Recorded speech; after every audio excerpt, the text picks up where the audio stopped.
odi ontuma aba bebo ye de no ano sade maka kire odi free sabri akopem sade onsia ebebo no de na chese ensema ekoso ewo ye man mu titru ede ye de ebro ene ensemba akubiyeru bi ekoso ewo oman fufuro mu eno ene ye de ebro ene ewie na beda empalifu a etwa me ho ahia omo ena eboa be na ewie meda omo gina ase meda kofinto ase kofinto ena o produce show meda eye Pepra Wilson so ase Pepra Wilson chinchim eboa chinchim cameras no edemame ena ewie ice tea so ewa ha ena ewie enti omo ena chinchim eye cameras no ede amame ene ewie na mendadana kwame ewo MCR ono ena uchinchim mfidie no nso ewo ho edemame ti sade ebeye ebebo awura ofie na nso ti ofie in the comforts of your homes offices wherever eye nana kwame ena chinchim mfidie no ede amame not forgetting the friend na afie boshe ba na ene me kai will be on say jubadie ni nyina nso etwagu ewo Facebook.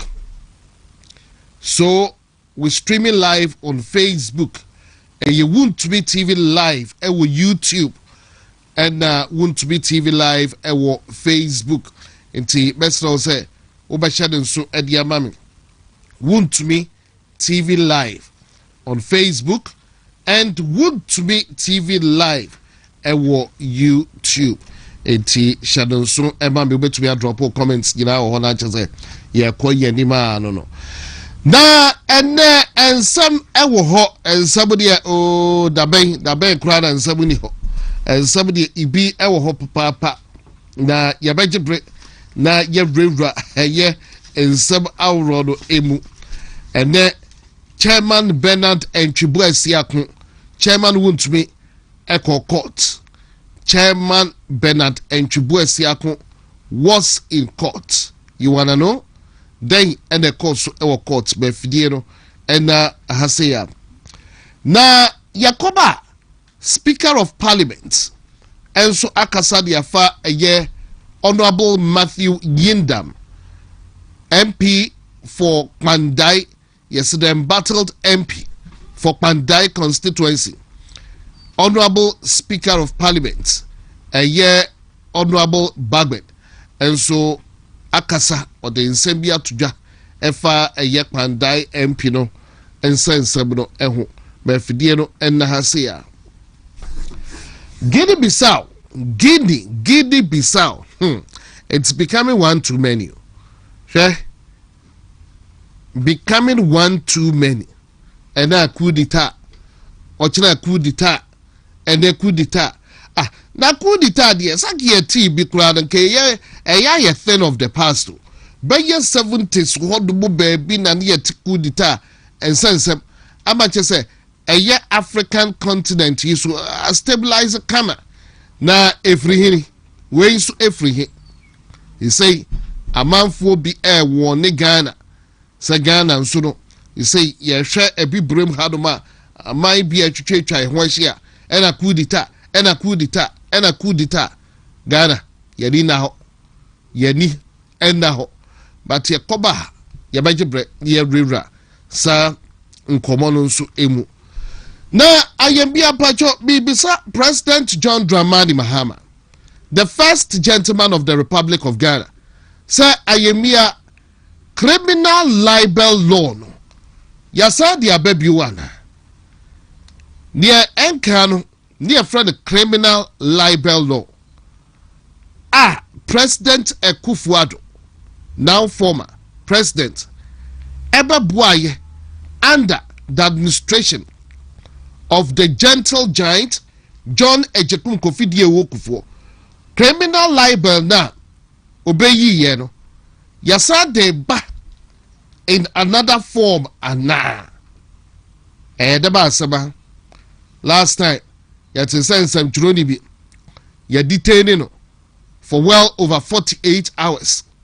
Saw the AI, Akko doctor, a year announced video being who crowd back.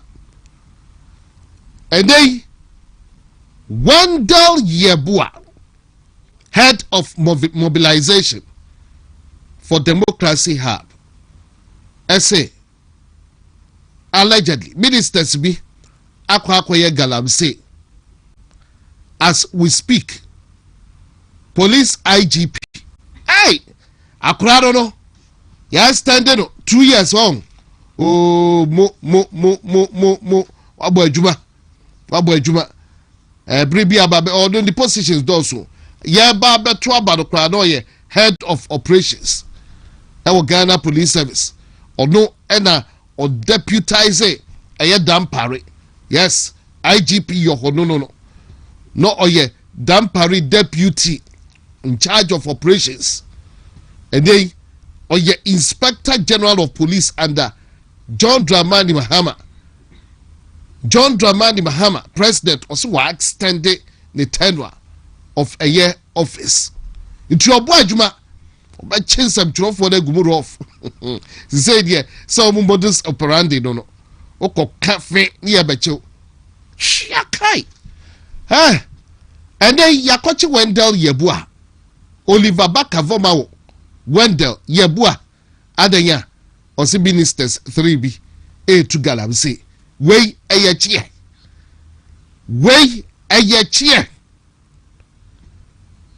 Obi make false allegations is here. A cheer. Say yankochi obi. Ya kwaba. Nkomo. Why? Ya kwaba. Na nkomo ewo. Me kwaba nyina no. Opani ban na bedo no ebe chiche nkomo. A Divine Hope Herbal Center. Producers of Ochia Herbal. Na ene openi atra si die openi ni keys die. Minim keys a ya na minim eye edan ya keys do egum. Na minim se obesori obema key ana wonu de tie ni din osori anu wa ginamba no. No wa prokey di bi. Why? Alex Ewaha, Alex representing the Ochia Herbal Powder. Openi mema okaba. Bukiki. Na akomu yedie. Already abasan gusua ehwe ne a. Ye diamiase. Na the keys ni bi bai. Ana keys no de ma. No the everyday bia. De ade ba ko ne se enipa bia o ya ade na okọ wanimu abrabomu a.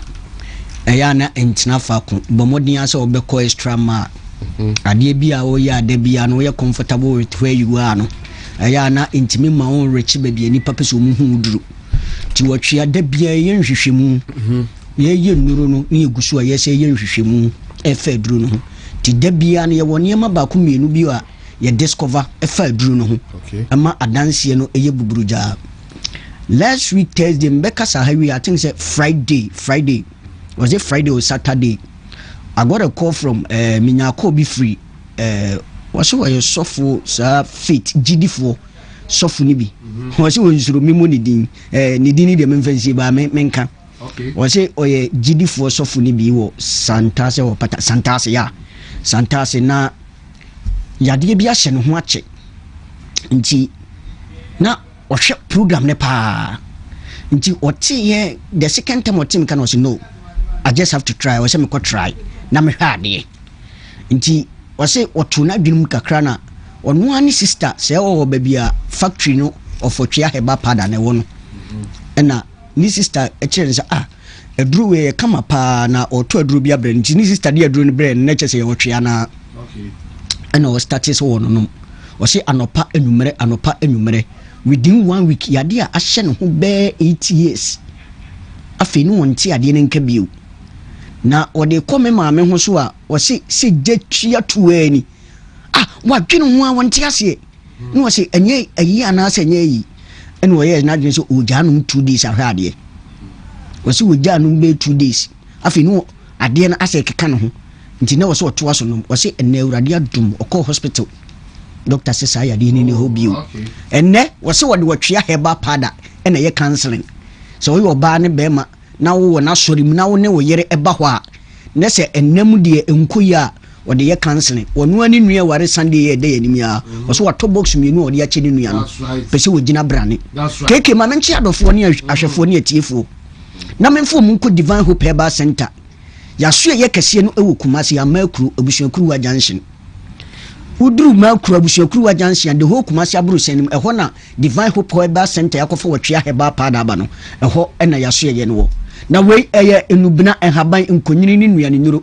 ene yakeka bom ene ya ne in a powdered form ene ya package ni kama nti se wo hwe Facebook na television na uhu se de tie ne ye degu ade na hosuo no eye green ana ahaban mu na otwea herbal pada no enchiri hwe tie ne enchiri hwe empege so anasa wonoma enkan obi beka se menoma ebi be kamitimi nkom adwuma tie ne empege obatan a wo ma akwada no fo wuntimi numbi akora wunya mfie dumienu untimi numbi saa so na opemfo entimi anumbi meka se enchire hwe ni nti munhwe ne ye mrante no enano isa bia baafo no enano na uma bi ka asem bi kire me ase abrante bi ba no ho ebeto local no wadi local no num wie within 30 minutes omutiti wodi nkomo ohwe ni nikamade ni se ade bi na hye ne wo busansa abrante na dai no se ayiya me banum sesia no se de na banum no se ayiya me tigu local mu sesia yi ena ama me be me se gina so echebo anti mesram nya se enchire hwe ne amudi ko hye bi test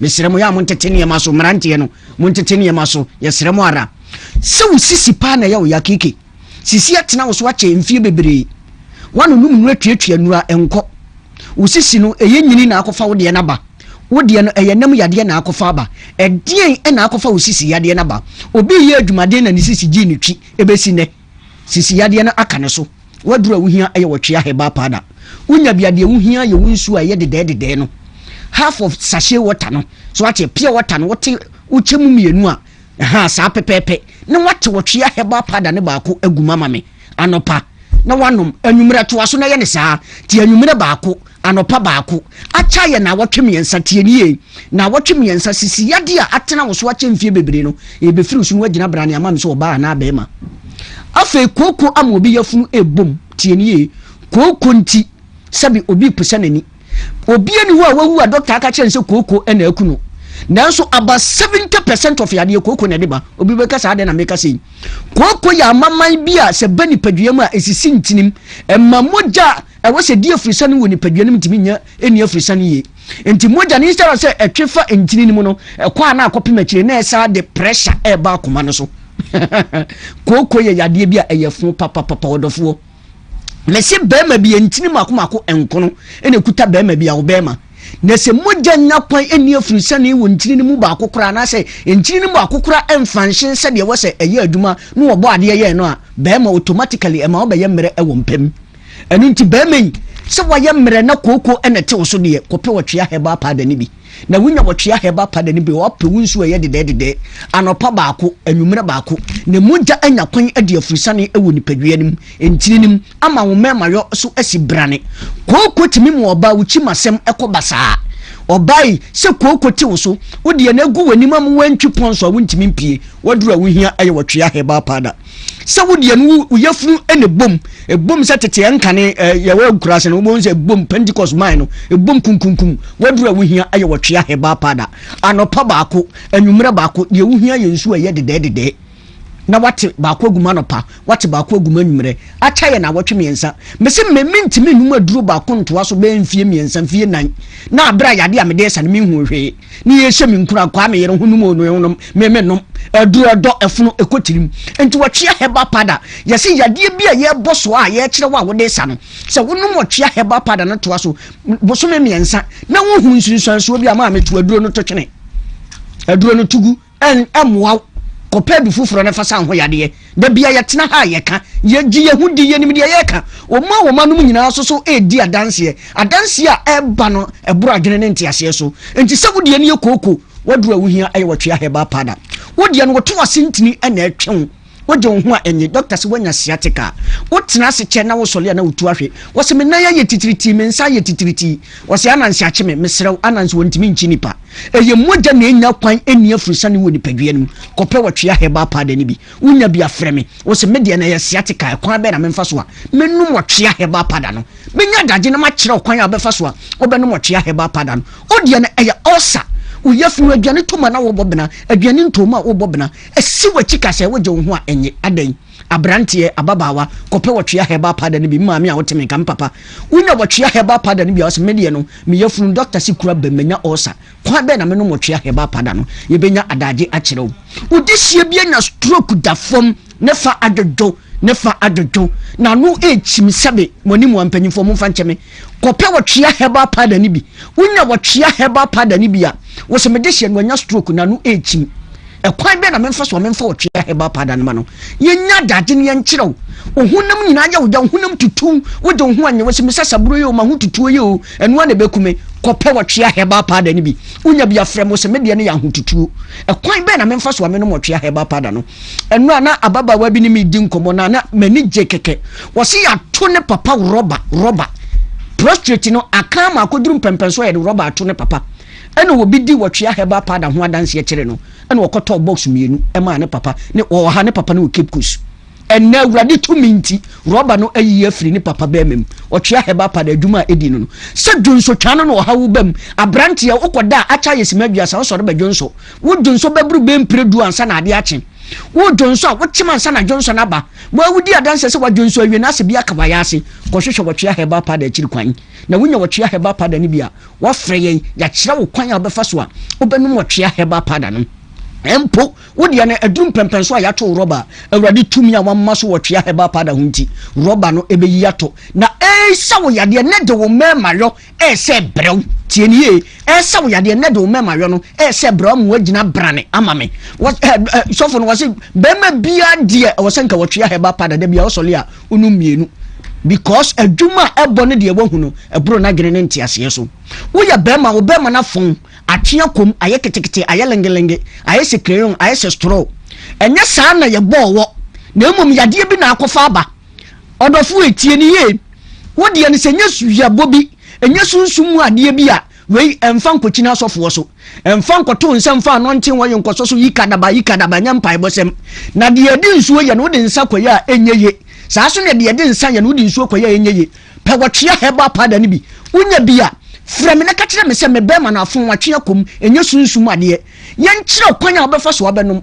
na wononom ne bema ne bewura ba yirima na Europa na ema extra energy se bema ukosine ni ma watimi apema ko anim ye me se bema de wono odofo hia wo mpamu a wugina wiase nyina mema anim o tie de asem ma ye na manu hu o matwa ekuruse o mu de ebu amaye na wo ye bema na se wote ase na wunwu ya wono odofo hia wo mpamu we na me kan na mo de calculate ato ho no wantimi anto pakura na enya 3000 na afe bema wo be ye mere wo mpamu wato pantra 300 e ba sa wubuo wo manim na ye ketewa bi na afe sotoro ene maade ema wakwaba bema pe wotwea heba pada akiri kwan onya pressure anase BP ete so diabetes ete so wonum doctor de watu nuro so a wonum koso wonum doctor nuro no menyai na emum kope wotwea heba pada box wo wi afreme wo se menya BP me diabetes e kwan be na memfa so a menum wotwea nka ho obohu sa ampa awurade tumi ewo ho na wo ye bema kora na wonunum sa nuro na doctor timi ka kire se eduru ba bi e beje o mema yo ato ho bema uwo mfie aduanan ubemi age ubema ato ho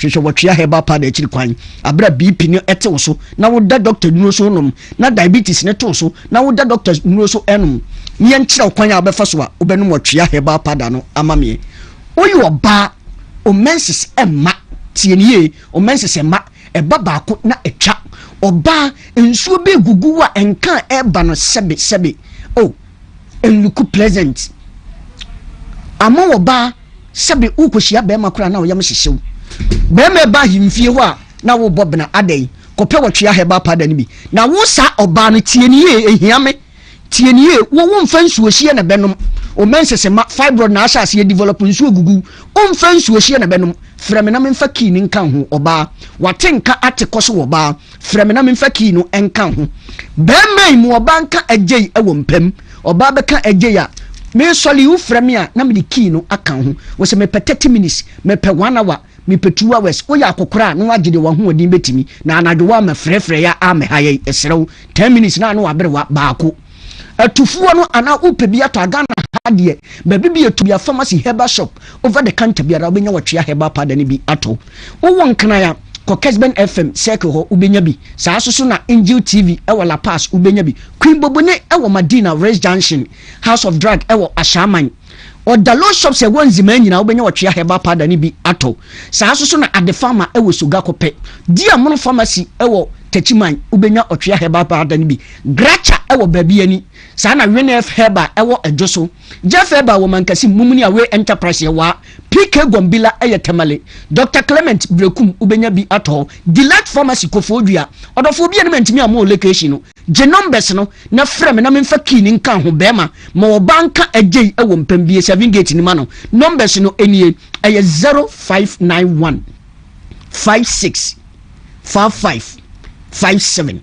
0591 56 55 57 0550 63 90 37 0550 63 90 37 the catch one is 0551 22 82 81 0551 22 82 81 Bema frame na memfa key no enka ho sesi ya yese wotwea heba pada ejana hyewa wa ena obeba ofa meda se Alex meda se ti seri okano frene na osoje eye special key key no ebi na huni Alex ede ebema ya to adwumade no so ensem awro ene wo ho ma yeba bewrewra ensem no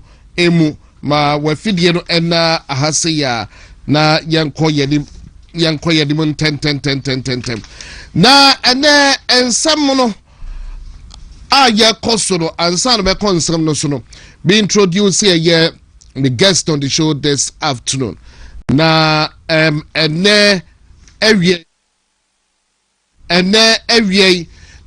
yene empedifo mienu ene ebestin kunya ni ato adwene ede afa nsema ro no ene awie make say a lawyer Charles Owusu Juana ewo efiado ene awie lawyer the make say he needs no introduction, but as I always say you introduce him all the same. And a lawyer Charles Owusu Juana a private legal practitioner yani eta friend the National Cathedral lawyer e wo fi ha no ede awie but enyo no Dr. Simon Boaten a lecturer e wo Amstead interne Dr. Simon Boaten and so ekaye ho e wo ha na Dr. Simon Boaten a lecturer e wo Amstead and a member of the NPP Ashanti Region Communications Team Tienche Dr. Simon Boaten so ebetnase together with a lawyer Charles Owusu Juana yes National Cathedral lawyer and for me ewa na ansana lawyer any doctor betnase na yako yenim no and ensema ewo ho bindi kan rewra ensem no emu ebiansa and ensema ewo ho me shase with that of a year abrantie ya yakwa akochini head of a year public and as a head of a year mobilization ewo democracy hub yeka democracy hub eno eye osajefo Oliver Baka Vomao ni group from democracy hub na what say na say abrantie bi eko akasafidie bi so your friend Aluta FM ewo Accra na empo okochre ensemu se yes galamse na ekoso no de aban enye hu bibi but odono de odim aye regional minister so dim perifo bi obo etu galamse ni bi including aye regional ministers and as ministers bia omo so de omo afori for him host no went ahead ebisade say obetumi abo mienu din ono kra de okwani mu ekobo biensa din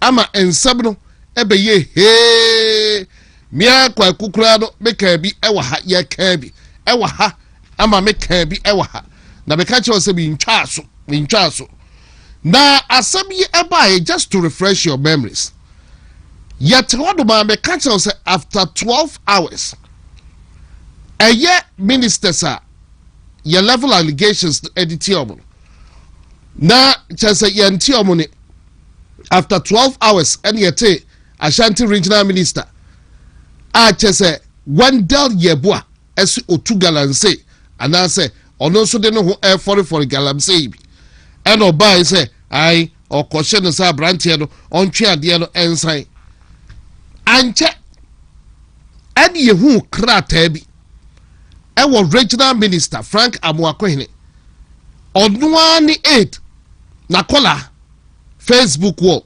so I say the Wendell Yeboah wa apologize na wa open the cafe say more cancer I regional minister to Galam say no apology letter in abbey eti say the wa open the cafe na wa be ye do be court even regional minister Amuakwehine and supposed to stop briefly now no I can't speak to that because oyin intentem bibi who the boy that they be call on oh na be dim emso bi tu no fo and oyin fast but asabdi gina kokosi say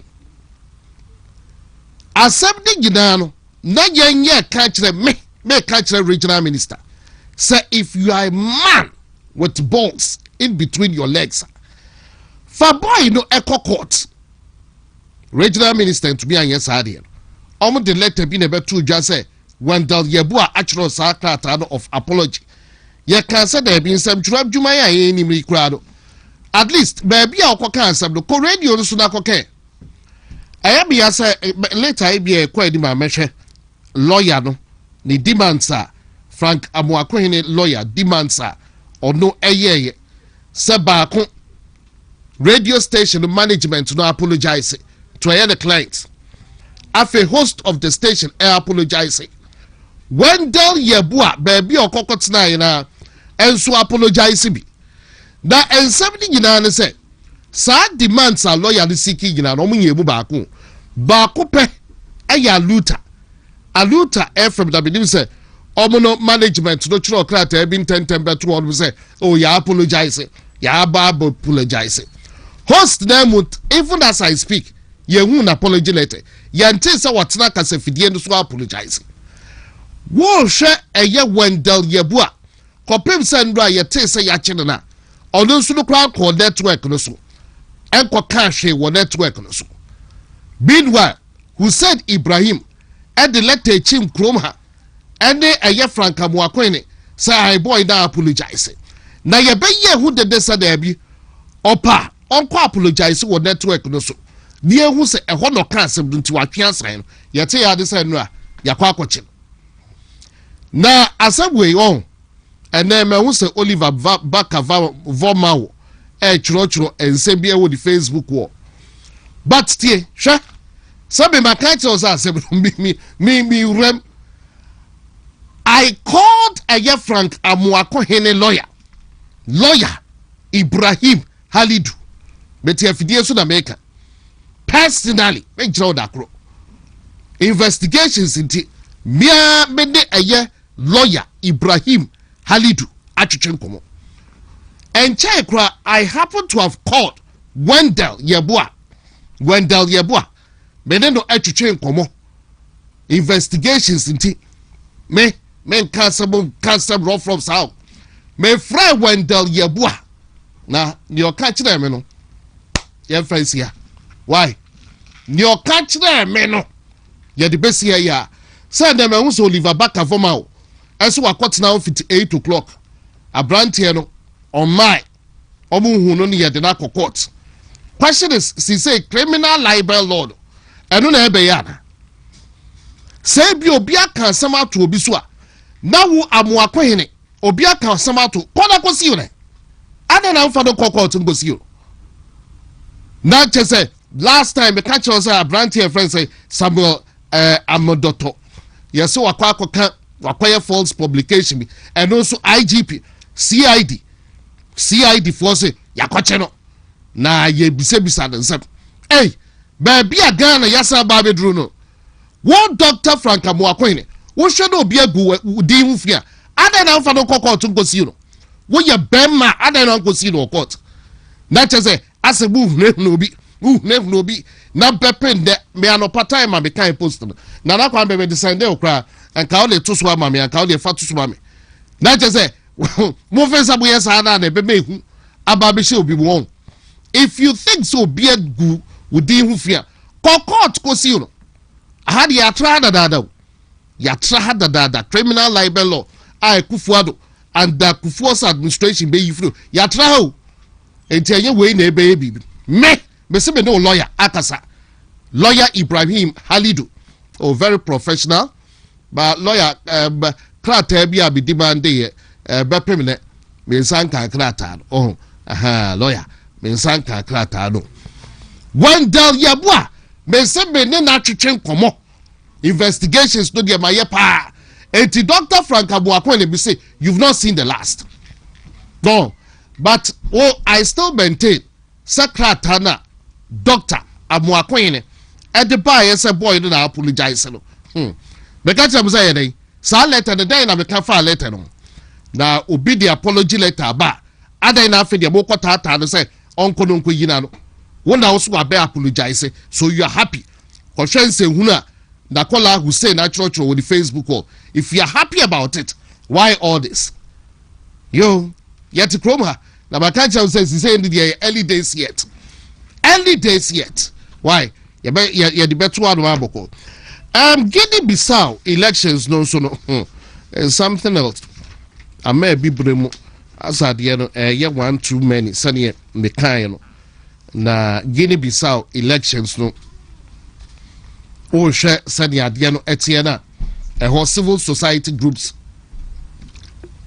I say, almost president na yaza. Cool no no. Ya true abanu wie no. O di say results there but in favor. Ena washe da Kwaku ye coup. Guinea-Bissau coup de na make you. Na enwa nipa ye swear in. Onwane gado. Presidential guard and yeah Africans hey nipa ye swear in no onwa ne guard and ya swear in na si say ukodia civil society organizations dey empanifo a ewo wo hono gina kire say debi ade ya to abakwasi ada ye nim say enkene na results no ebeba yati ya eku yati ya eku na just say results ni na scatter na just say the presidential guard so the ene ya swear in fact ya swear in and say omano be take over for 1 year. What I yes so transition president for 1 year and he swear in to say asem so ye wo ho au ECOWAS so wo nyina obi a che say edena no etum ebi ama sisei omo ebo Ghana kokko say yema yani nda ho yema yani enda ho na chese sadi ade no eba ebi brem ha terrorist assembly ho kro ne ba eba ebi brem ha no ese yenso yetumi ehwe ye ho so eye eti what are the lessons ye betumi esuesu free sa niema we say ebi mo ene ensama woro ena ewo ho no ensam no edoso na lawyer ne doctor atna sinti menko edemo AP na ene Matthew Yindam Pandai elections no so a course no ene Alban Sumana Kingsford Bagben Speaker of Parliament or say a year Honorable Matthew Yindam MP for Pandai ono de ontna na kwanya so na the lawyers akwa appeal there ontna na kwanya so na ebrepemu no na chese so free so na we free so na high court de na buy no enye declaratory order na ebum na executive order na omo akọ appeal there na chese sad ese oye no kopem se bia omo ebeye the needful so the area na parts who ensensem no parts you ensensem still the controversy rages on bia na ebrebebe dia na yeberema na yerem parts I say budget mu KSL ato force as say dear the boy for 15 cedis. Now if you want parts emre akwa and some rain and a 45 cedis and a dear no 6 million. Now you go by a 2 force and you say I 15 cedis now. And yes, any parts say yensa sanitary parts say yensa can you advert more because a year market no so ubehun your omubodi you know. By 15 cities, Sano no Ekano editre. And here the idea they say at 2 force. Baby our koto was sanitary pad. 15 cities no. I then man find your calculation uncle Swebian go. Now just a boy inflated prices ni say. Sanitary pad 15 cities. One that was here. March ya. And 6 months no na pad I had ye. Then ye dear Guman say they bought I day sir. I don't know so. Just on the side light. That the crack lithium the end of the I don't think say be able to be a lithium contract no. There be a catch them say yan yano so. Yes say empo companies your bema ye 10% NDC for your company. Company lithium no. Ya will be beyond so bema ye 10% how NDC your company. And then Monsieur Bobetna Kuyano Swa Omo pray 5%. 5% no AGU.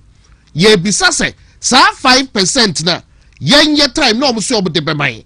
Na ye 10% NDC force lie documents ni ginawa. NDC force lie no. 5% why bottom there. 5% we here. And then the omo chifo obubi. Collins Dada wa kasasa and some sunsi. This is what NDC can do. But this and many more. And then you be real lawyer ewaha one lawyer, one doctor. Sad etie ewaha. Eti lawyer Juana. Remember waha eba wakwaba jubedi. Yeah. So what we here? Emma Pomy pa. Yeah, diabetes. You chair with you for no more motion. So Ejoso, Obia Joso Kama. Dr. Simon Boatin. Doc, me who watch a papa Mafu. Michel. Hey, Doc. Michel. Is a Doc. Nabibia was by a tears from. Hey, okay. Hey, Ose two. What does you? Ose two. That's the bride. What does you? At this moment, in a unifier. Yes. Yes, I'm teacher. Young bomb, same year. My doctor, be watch. And the same who's I want you to. Your boy, take the first. You are. Victory party oh na campus so to say I say mama kwai ya makwan neja students in the makwan lecturers they makwan omo omo the compulsory leave aba nanso ya side the clause ashim ye hia wo dia uni leave enti jese ayakosi ko gina kwente de bia nso ye hia ye enti me campus na be enti leave no ase ya dia man nso ye nya enti ye board teacher for also the obviously abom your mom allowance be as ya enti easy etu mu for mu nti MPP ni teachers any nurses ni aban adwuma for edi ni ye senior especially na kufu ado aban obaye no na kufu ado baye no the least increment I'm say you know the kind wa hadada the least salary increment or by 10% and only in the first year na kufu ado buy even 2022-2023 na nyoma Jane sam kakra no on 22% the same one year then another 6 months or some 23%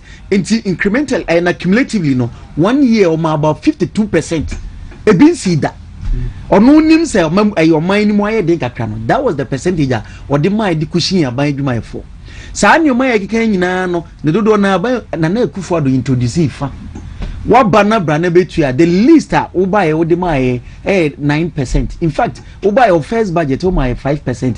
Oh yen twen second year wo be increase aban adwuma for the year in the next year 9% over 10 years. That is the least Ghana aban adwuma for yenya etinye sabi yenu anu teacher for nko na aban we de oni aban adwuma for eni ni me da bia me kam 2 minuanum for o to aba wan kasa very important say obehwe wo ho de aban bi ba o de man enye na we na mebu ofu na we kotia we but so ba o de kasa de na heba o de kasa de na heba that is it and you bad you betumi and say you don't deserve this adai na why afono so beba wontumi nye but I refuse ni anekun da bia me come so take decision have the benefit of history and yes how decision bia obi take bia no be wrong enra ye anything what was the result enne me ye the same and I me ye foforo o ti ase na ye ma ye refie ho da bia wo besu nti na ne ma wonam social media ye nuanum teacherfo esu sade we nya yi kura o because na gufo ado sha ase no at least September October bia 10 na on saka say ibinum kura ho abey 1 month per de amount the same old year ye ma no mo ye now afe no mo twa letter dey explain na controller na say next month BBC ni entmanya you go explain tire the bottom line is a wantua amanfo so gina so de akogye busia de akoye wantua o manipa no e ho akire no enjemu bi ade bebe bia no is neither here nor yo ye hia ni say sika na ye hwehwe is as simple as that. I don't Ghana for short memory no. Ekuya let's no aka. Yeah, campaign na make actually President Nkansah Ghanaians have short memory. That was a very good proposition, isn't it? And no person or test ampa wa test wa baby nya ama pass Ghana for your short memory intina President Mama Yetuman. Yeah the odie da no was had the biu. Tiama yani na going for it. My international mo bi na dai. Emoy. Doctor, me da se be ma kwa baby o. Why? Lawyer. Lawyer na ma pomo nso etise. Sa na say me who say lawyer out and about. Oh yeah, rounds kakra. Me yeah rounds kakra.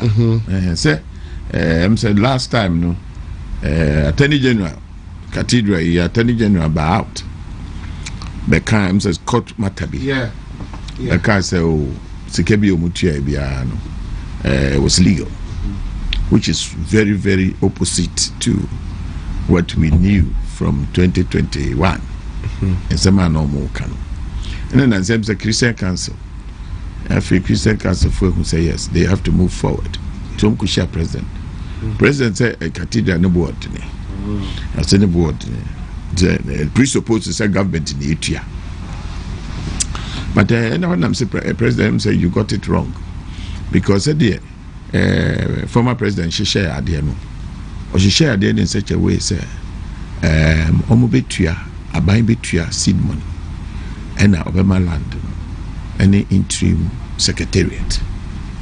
Now the church, which is partnering the state to build this thing, support the other part of the construction, the bill for the construction, which is what was going on till the unpoliticized the idea. And now mutual huge sums of money. No, they held back. Crime and some of the board members in be resigning. Until the president Kasa had the nature say only 58 million now by a three other than no said also do na. And I say the church no sika no babetua and the also do. Say church no contribution by they say in fee a buying bottom. Into Kasa say the nature say consistently you are finding a reason to stop the building of the cathedral. Now it's not acceptable because still I'm for because oh cathedral no na comedy amount for na comedy na man for na nyoma bebre because it shows that the person is very naive about state affairs. So because the state so be 6-lane road e be a 6-lane road no 6 ni we no mom ti ho nyina ya hia for anka say this kind of manka but how do you continue to give them the money if it is not part of government budget?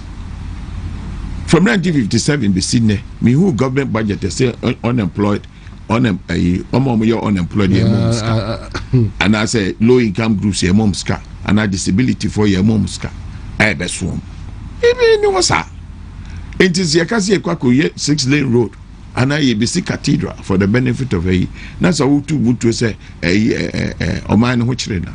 What do you mean by Oman Huchrena? I don't understand.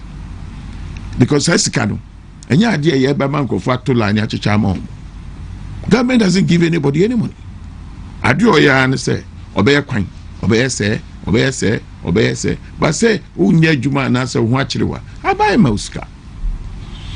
And when you want to argue on those lines, a very, very baseline, cheap argument. But let us look at it in the right perspective.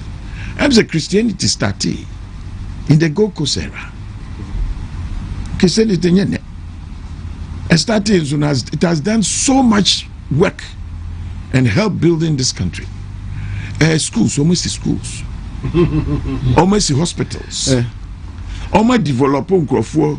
Mama ye in the papa for baby besine. That is why the population of Ghana can boast of a huge majority of them as Christians. Christians in Ghana government one form of bowl because ye call pilgrimage and ye call Israel. It may scam. They've always been able to manage their affairs, but it has come to a point, say. If we don't have a focal point, because independent churches, you know, say leader ni free so which happened in Turkey. Turkey, there were 7 major churches. Because of an Islamic country, 25,000 Christians now, 70 million Muslims now, because there was no edifice. I say high focal point Christianity in here. Nancy out in England. What must say? Muslims say Sharia law. They say Sharia law. I'm going parliament. I'm kind. I'm saying a Christian country. Look around you. Cathedral the Christian country do me a Sharia law. I say. Or to the mechanism. Now, flip side. I've seen this president, President Mahama. Wadi akutini ewo religious matters mu pa national mosque ewo Kwaku president edi mu akutini ono koye no ko negotiate no facilitate ma take for buy no mo besi. Apart from that oba power also see Islamic University mwesika nya baisika yeah. Also see Islamic Bank, obey Islamic Bank among. Where is it? Abensika. Oya Hajj Village. I must start your musika. Where is it? Abensika. Also 5,000 pilgrims beko abai tria. Where is it? Abensika. 26 million debts. And a Hajj board need to cut 26 million. No audit. No checking. Nothing. Abay's with here. It over the sequence of events now. Nancy has here the holiday back. Yama holiday back could be have economic implications. I mean, government will have to pay people to stay at home without them producing anything. Apart from that, your oncophobia Islamic students be ya line on the app or mobile on scholarships. Kwaku to Arabai here. Intimate. So check is annual way and the consistency of time. And your ma or my ye a support to Islam. Ebro 500 million, 600 million, even 1 billion. Ebro. But the constitution, your crony and friend is Ghana. No? The constitution, Article 17 say you cannot discriminate. Now, one of the things that you cannot discriminate is religion. Article 17. Article 17 says you to mean discriminating. So to mean discriminated, yeah, it means say we are my way. So we are my way. Now pronouncedly, apart from the things that I've said about Christianity, schools in your man or my almost about 70 to 72% of the population of Ghana. It presupposed to say almost your taxes more than everybody, any other religion in this country. It's a contribution towards the state personal. As such will be added. That's obviously a cathedral, which will be the focal point of Christianity. If independent church number 1 collapses, there will be a place called the Cathedral of Ghana where people can go to church.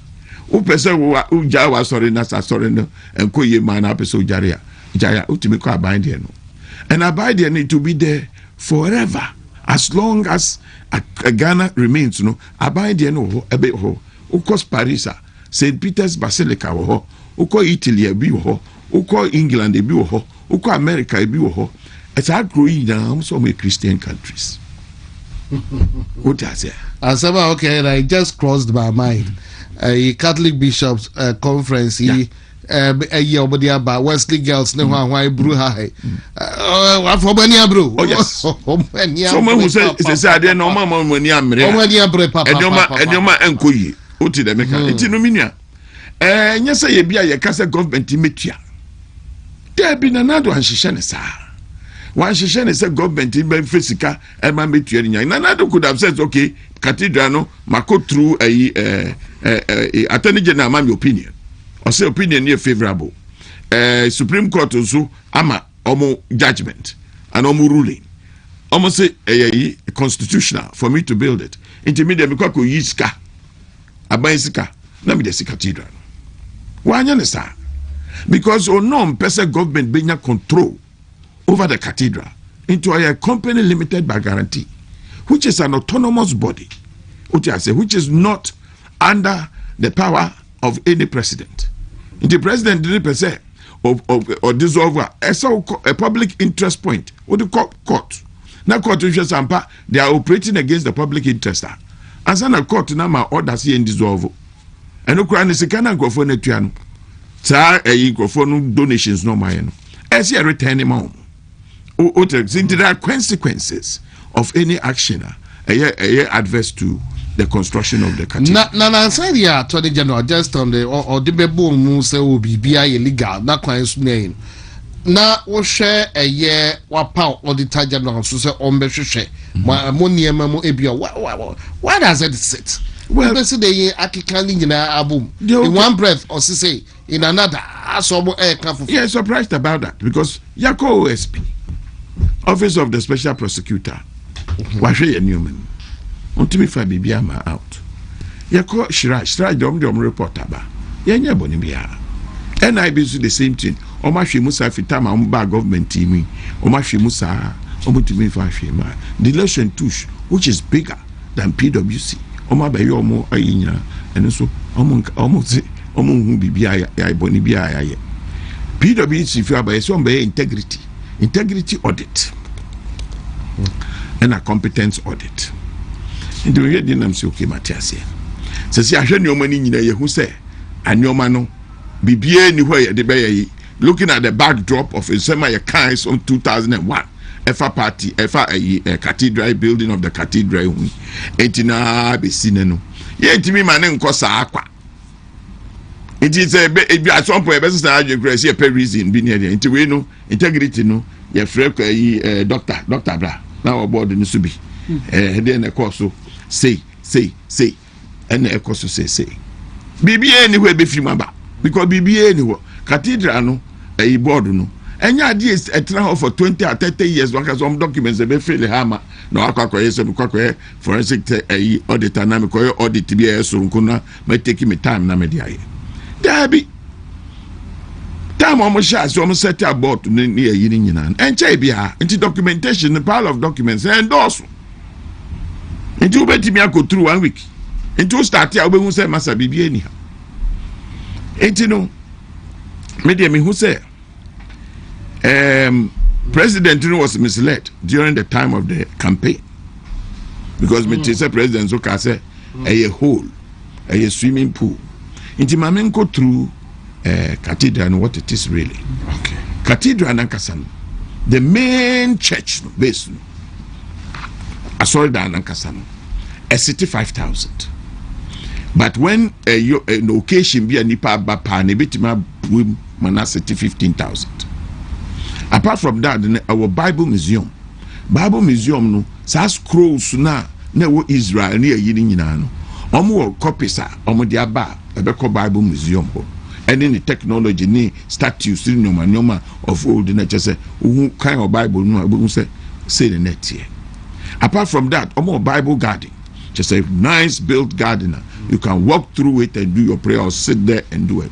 Omo cemetery for presidents and dignitaries. After Honor state behind the prayers and everything obey bia. It's supposed to be the focal point of Christianity.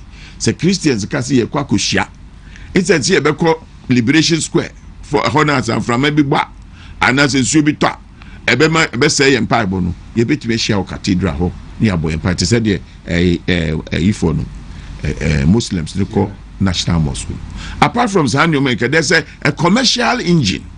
A sitter of 350 restaurant sitter. There's an auditorium for my weddings in normal. There are prayer rooms and it's mini churches. I shall say, open 10-5 beer.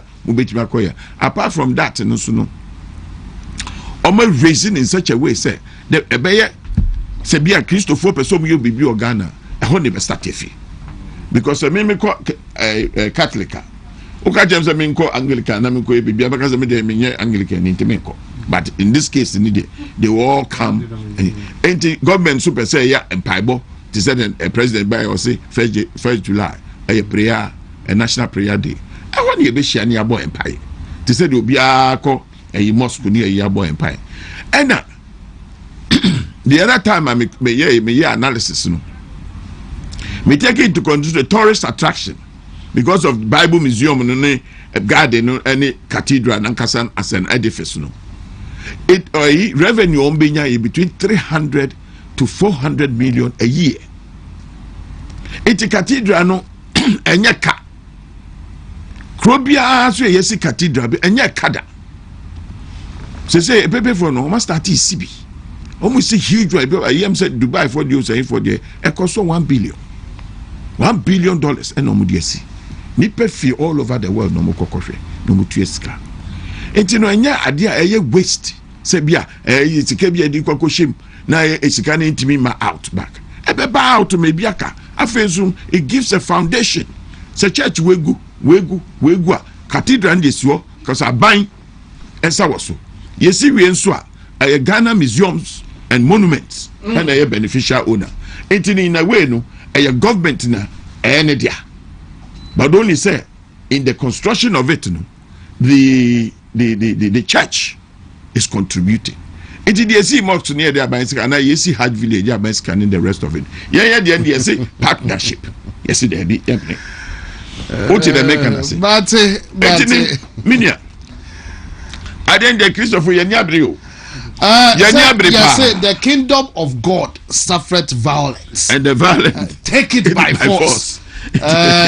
Santi, Ebia wo sheme na was a lawyer, or pass through na or a cathedral once a yes, and the Makano, the kingdom of God suffered violence, and the violence taken by force.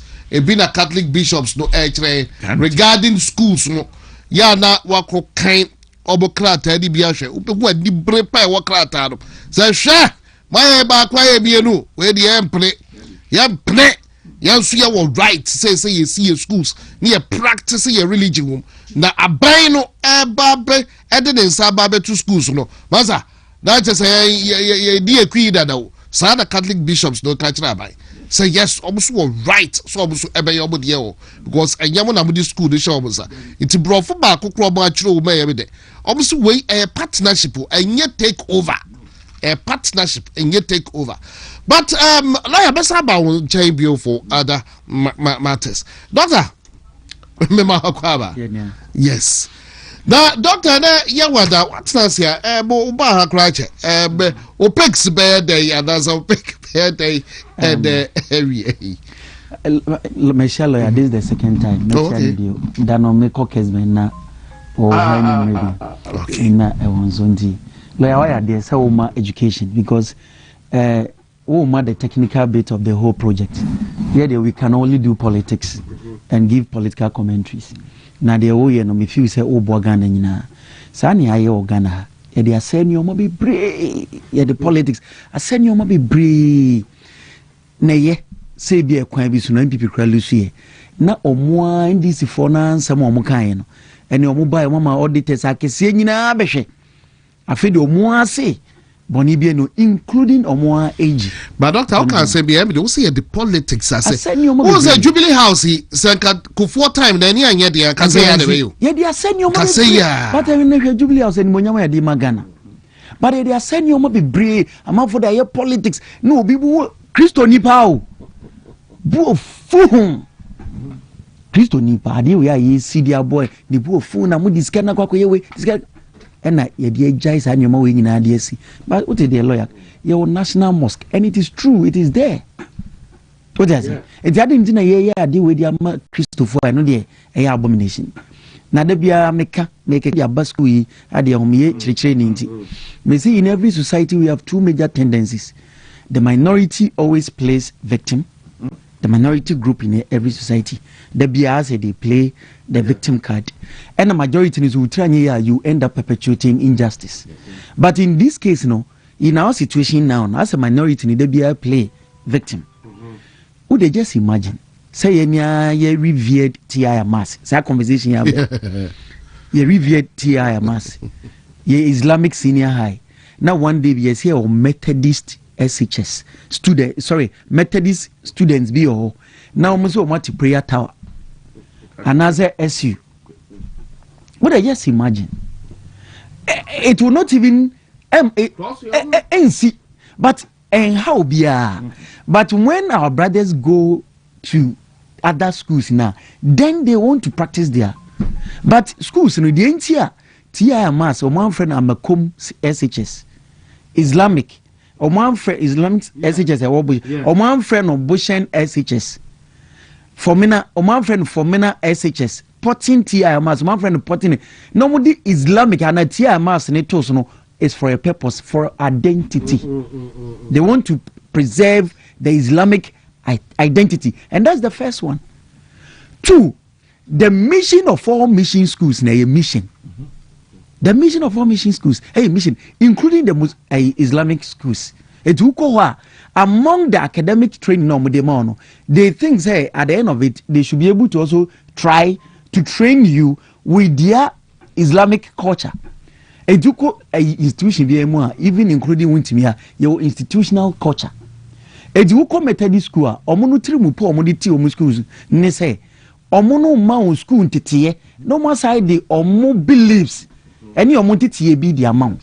If you think you are not ready to take it up, don't go there. Me I'm an Adventist and true Adventist. Me ma sorry no toda kwami so toda mini omoko. Uba ye schools na yen ya ti school from ye school and sorry na ya ti schools bebre no. Ye university, a private university, one of the oldest and the oldest private university in Ghana, Valley View University. Okohwa until recently. And namu krani amount be sine asomade ye man she ye school be no ebe mo asha asomade. But unim your students now call SDA school no call other schools near the video more bad they will be crying wolf. Then we yes happen then I pick my phone now me play because what some men say you are not being realistic.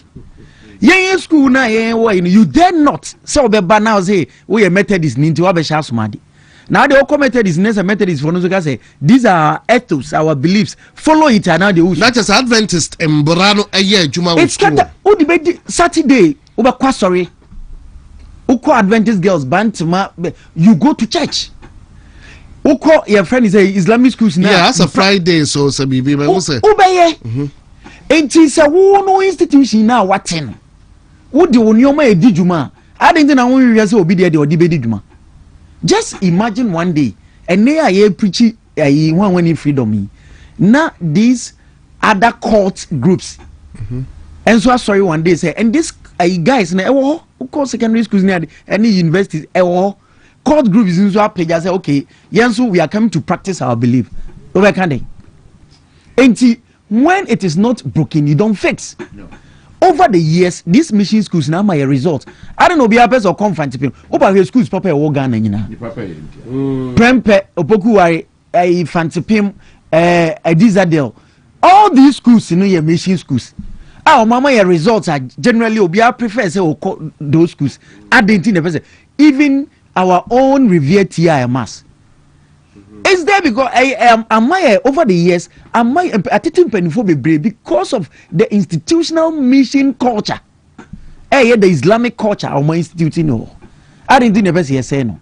Eti yenu anomuna na omo konsanto kwa including the minister. Ya nhwe na china bi tia maza etime up protecting Islamic beliefs.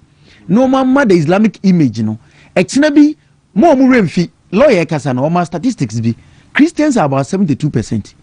E di said the omo pese yemie mu no me pese omo ti ase say Islamic SHS TI mass so mu bie mu sa ekina bi a Christopher bedo so asene kramofo na wo ho na yenso ye be school na fa the yenye Christian ethics they are call enye omo de edi in as the way omo see preaching no today it is for them. That's why they na ekina bi no if 80% of the students e wo TI mass no e be ye Christians ne see e be see ayi Methodist as well dan idea enye omo de so they shouldn't start that because omo no omo person omo ne omo edisa agro no omo do so sin omo the Christians have numbers more than the Muslims in this country but what they say na sa nie we na ye pese ye konsɛ no ye pese ye din to kwasɛ no eno na sustain oman be sin o they say elsewhere Gramophone near Christophone intimintina, including Yanya Nigeria.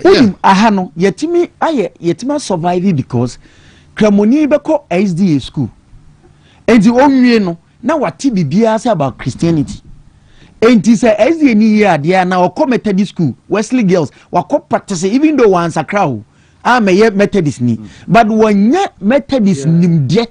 And he says how they liberalizing the Cakrentino. Certain things about Methodist or Christian life, no, and Shana Bufo. What the point is it? And Shanabu and tolerance. And no nama yena enough for me, Madame Bacopa, mini dear Yansini. Alasan. Yet me free a cabi bia. Dinko mobi, Obiabu for near Huya, and me bus is here, won't say Michata do. No, I should join the winning team. I'm saying the winning team is where I belong. But I end this in me. But I just say, ye did nkomo BID ayibia. Why? Because he's so open when you access a call your friends say other Christian schools. It's what system that's in Nyoma Nyana Bufo. Who they are share Christians are omunye exposed to other religion. Yeah, share the way we say conservative. Omuti enkamofo asem kro ombeso ombeti. Who they say a Christopher Munye exposed to other regions, no, or you're exposed to traditional religion, or you're exposed to other way. And the vice versa is true. Cremonia, when you're exposed to Christian Yomano, but Cremonia, where you're exposed to Christian tenants, no, and your man yana before not just a crime be so about the boy. That's what I'm saying. You don't fix it when it's not broken. It's minimum the person actually over the years. Because you Gramophone Maya Bebria Ako Wesley girls are Omocha Omodasian Gramophone Papa or more practicing. Bibia as a sound or more brem. It didn't fix it now. While the thing has given us results over the years. It's very careful. Not minority, no. We should not always play the victim cards. Sanimo ya Ukongo for my so. A sign say advocacy, lawyers no more advocacy favor blacks in tea. Ebi a black bi be ye broni bi ade enye news o. Broni bi to da koye obo say aye news ye otigana hai. Obo say sabi other tribes betima pass any commentary. It is not news. But the majority ni bi ano ko slepe pe kokan ya. Hey night. That is the cards we play and that is bad. Mama yentina the way sitting na ebema ye result papa dachibi nedin kunim diaba mate beda se papa stay say ye Dr. Simon Boate ne ena wote ye no religious tolerance and all ti ehase free ye lawyer enchai on the National Cathedral in Komono ehu ena Dr. Ediaba bewie ye de koso ewo ye schools mu Nkansah na edwana doctors kano say now can be na me pick back on so here we dey fetch me kan we know there but there be tell me ma pick no say obey BOG governor Bank of Ghana. Okay. Any other brand no muna be about Bank of Ghana governor no so what say CD no anya 32%. You see say by figures in kwa me manya accounts but the accounts for make just two things economic growth and economic development. Growth is when you are measuring the numbers. Inflation you say, we say. But until those things reflect in the quality of lives of the citizens, we are not there yet. Oh, can see this say I attain 32% strength near day. Ecosystem because MPP free aban mu ana cedi no dollar near 14 cedis no. Na ensuo ya ekrokra yi side way medium size way no. Na 3 cedis 50 pesos. And 5 cedis. Watch it. Obie no obetima ka chem say na watch na NPP time na dollar near dollar to 14 cedis no. Watch na near 20 cedis no. And we na ye we ni no ye 8 cedis. Make me crack at you say things are still on the increase. O car spare parts akosi sen. Yente so hwe emo na yate so. Na emo no nim trick a omaye. Wa wo mu bia si ufie bia hwe so. 5 de shishe mu 55 no. Yes. Was say 25 kg no. And now fire 20 point something. Yeah. Bag no kilo na 5 kg no. And we are 4.25. Yeah. It instead of so mo beto ebo ni mu no be na gina 5 kg no ma to bo ni mu no o mo reducing in the first wo fa eya maami a wotie me e bia caps no onya konku no adena na etwa no konku du no ene wo twa ye konku nwotwe ene o mate bo ni so na hwan ne dada no enti we should go a step further near accelerating the policy of making sure say adena ya ye no be reflecting the lives of people. What does it? But omo ntimi nya sa ade ni nyina because omo ana sa akosi dollar ya semi ayeken mazi for no metie omo guta president of baby say omo dru ayi your friend is saying porter omo ntimi nka no credit under declare why because nyoma na ye gigi no port ono so esoso Yeah. Kuti omo besides that ene wo per dollar na aban na ye ni say unya amount a wo pe eti we are suppressing demand na ye bia ye nya say twa ye ho abeka kire say enti de ono kofa ade na ba no ope kwan bi so waka kire say dollar near 10 point interbank rate near 10 point something abocho be 12 cedis enti say ono no woman nya over $20,000 no ope kwan bi so nya ne 100,000 e kwan bi obefa so nya $100,000 akokra ne na ba no uzuzu say sa wo 10 point something rate no eno no mfanye enti aya kwasiko ogina nkwantia ye nam ha ne dada ye besre sa aban no ntoto ne omayi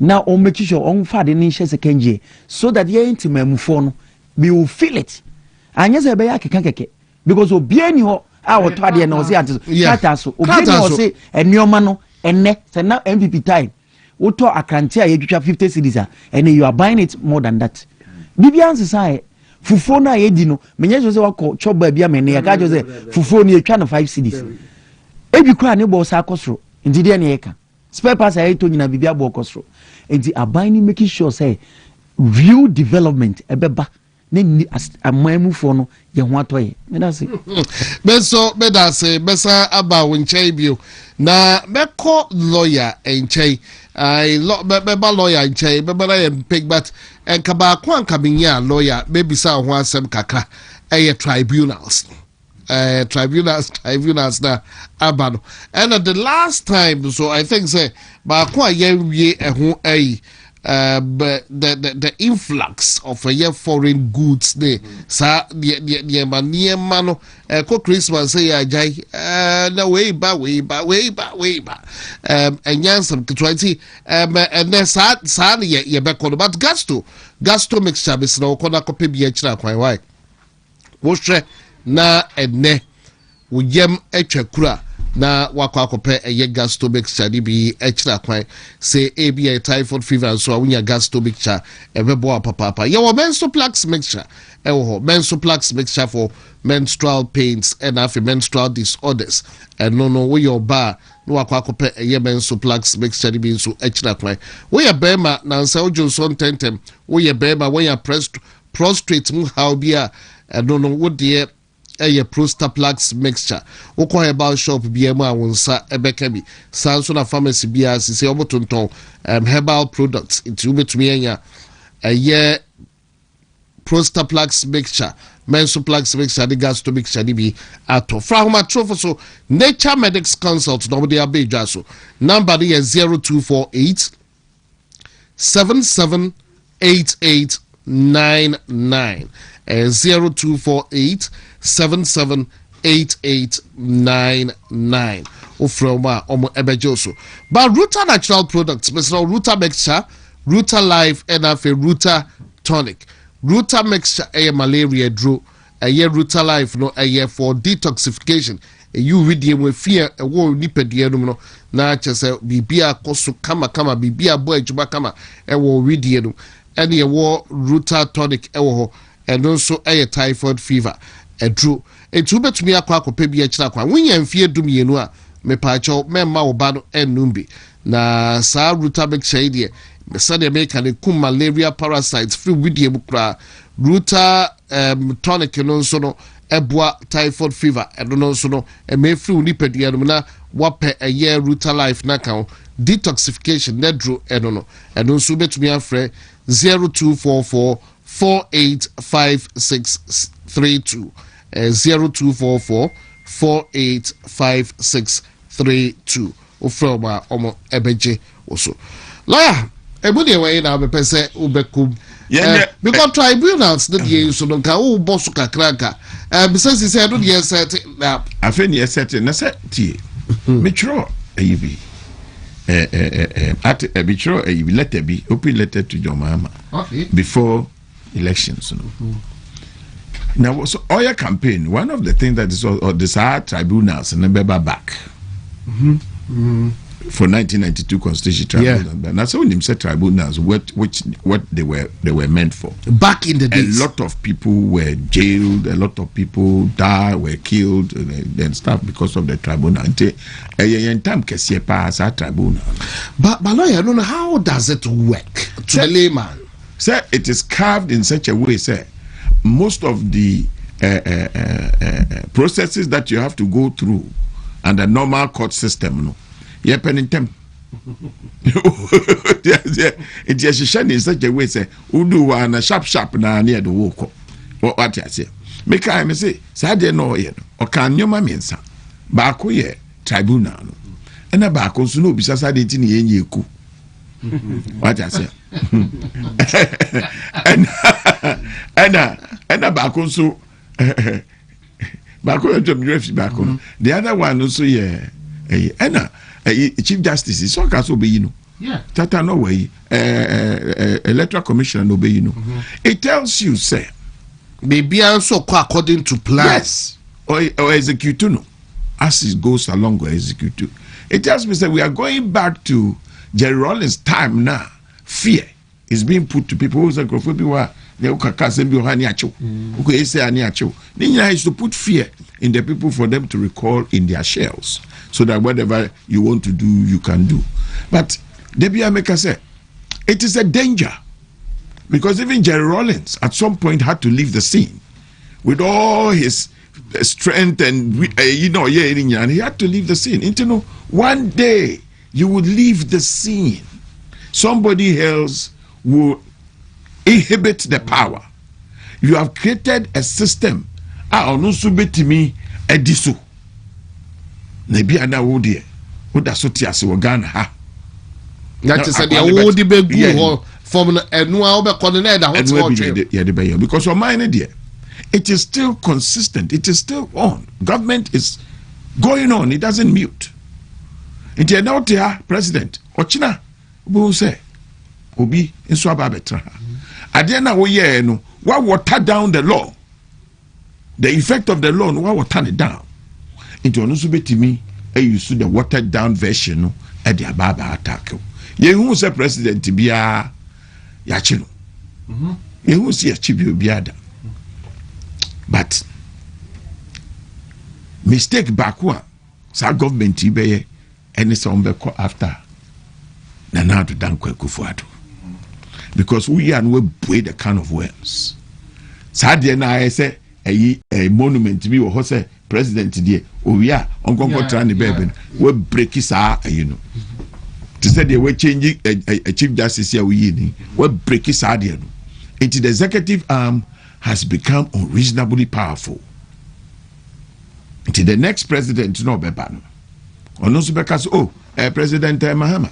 If you know we me fi say we wanye ni ye ntibra achew bra e bi so na President Mahama onye hwe but because of nyoma na wahihye gukwa hu enti wa ma obi kwan wono so na fe wo so enya dia oba be president forever e bi do sometime wo be si form now party and we need elections na eba no you are exposed And judiciary is the only thing that stands between the state, the executive arm, which is very powerful, and the individual. Honor, so state to cancel chip papa way because wakoka ebia the judiciary never cancel massa. And yamra parliament yamra bi na se mra no any constitution in Mwajura. Or say no, to that extent, it is not a void, it won't mean practicing. It is only the judiciary.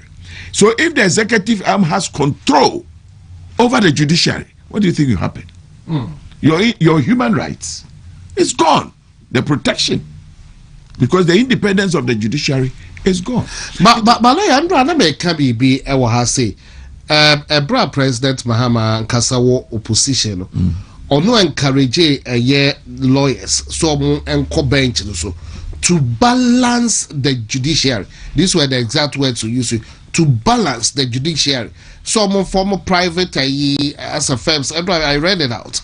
Former private firms and to normal bench so to balance the judiciary. So I don't actually want so to be a lawyer is not an easy thing. And you'll be no call law school with my good lawyer. Because law no, it is something. You must be a natural. I will be what but with me at you be as would you be some country we say we are. It is all encouraging for some yes, we try encouraging for some. But what will happen? You have so many lawyers who do not have the requisite qualities to be able to practice. I don't hear who say you. Baby, Mokota. Okay. Yes. Yes, it is true because also go through a certain a process. Now, WONTUMI study other senior lawyers no more into over 1,000 lawyers now do mugu system anymore. Lawyers now who could much or more experience no more. It will say young lawyer be about smart my baby chambers. I don't know him. Ethics ben on him. Into or ye be it was because of Phil said MPP lawyers doors was system all balanced. Now why do you want to do that? The only way that you want to do that is you have an ulterior motive. You know, when they say former government appointees they want to escape accountability. Yes. So that will be the only way. If we say we are going to look at government appointees that who have escaped accountability, let us go to 1979. 1979, a year friend is saying, a champion free one.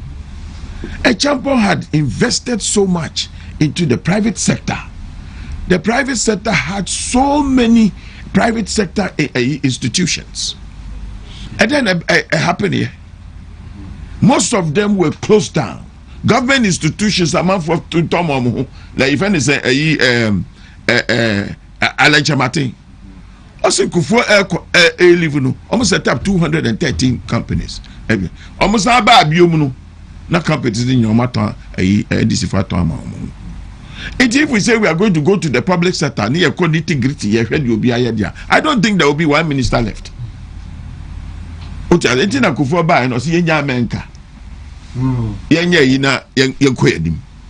you can see you go through there as a member.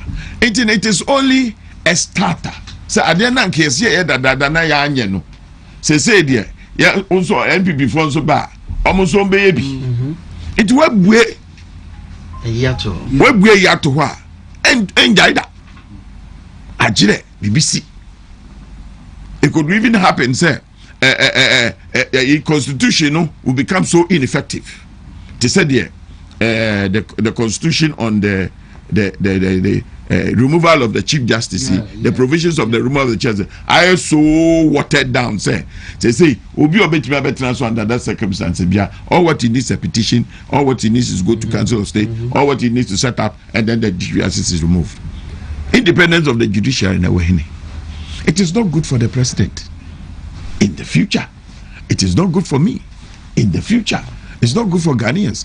In the future, we need the judiciary to be solid so that it can hold the brief for the human rights of the people of Ghana and make sure the laws are not made which would take the rights of the people away. Intermediate food to say yes ebi ana nkrofobia ya mo bibia ya mo ya enye bibia na ye because of mine dey progress ko ene una ye minister ene una ye president ochina unye minister ochina unye president.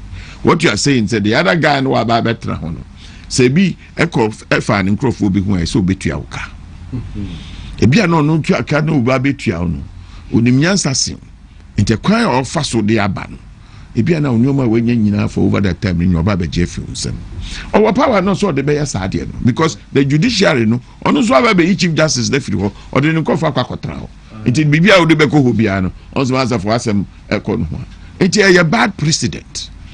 Yes re o ma we a peaceful country for a very long time.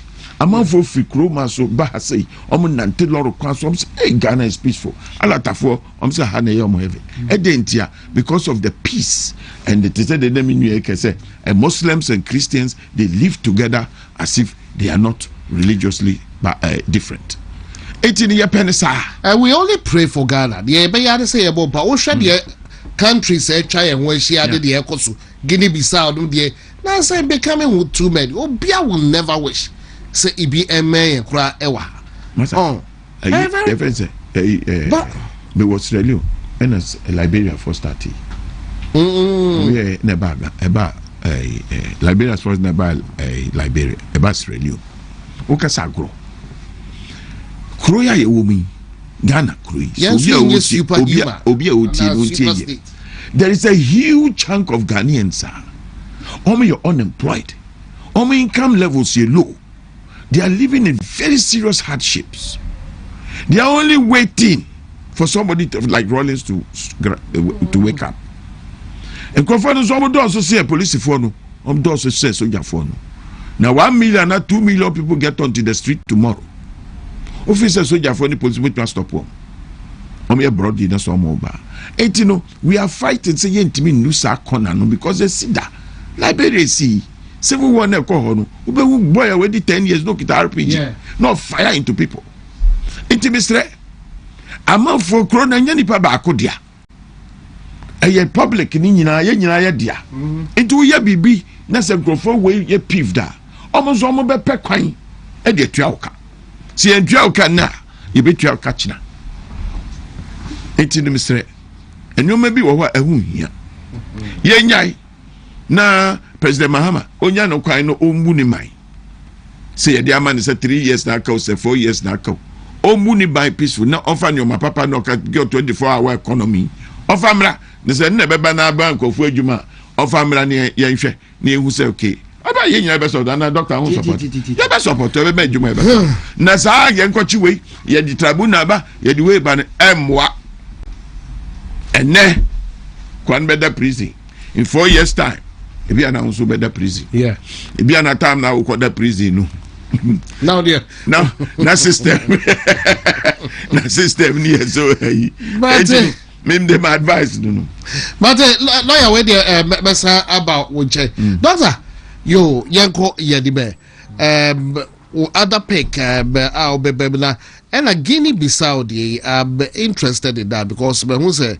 Say no share a bibrem ha say the omo ya no so mo tufo and me hu say impose au omo caution Ghana say asade na twan ho ahia too much but be dem ade ntia ade atwam dada cool the time that get bi kura no yentante but nan saying in a space of 2 years you say ube ho a bantentem sa then African youth a good governance. It's as simple as that. African youth no pay. The good governance yenya. Say you see, anka nyama wenzi Ghana no we are so fortunate. Amanko for ebi ati about wase. E di instead of say bia e between two no. Ye de kokromoti. Yeah. Ena eyeku. In the 2016 Ghana for yeku kese ne asibensi da. Ena 2024 omaza yeku fufro. But other groups no other countries no mode etuo sabi eneye it is a we but doctor when they make chawa no ketu em endo asem kro ya na me ka wa ha say we don't wish says ha de beko Ghana ne o kan ya yete ho ase 2024 12 ama Dr. Baomi Ananado Echo Court. 2020 na President Mahama so Echo Court. But and then ye court ye the one ye balance judiciary in ye me. Yana I fear so they never call so I won't go foot. A very good question. And to say Sanyuma wenya Kagana for the Sabi, say Nitia Ba, ye the MP tour, ye de Kukrumutina Sisano. Na kwaja ma judiciary said the lawyer kan waja manonso ni independent no Ejina Brani. Sebe ya 22 abunso mu ka asem no na Akufo say I disagree but I accept.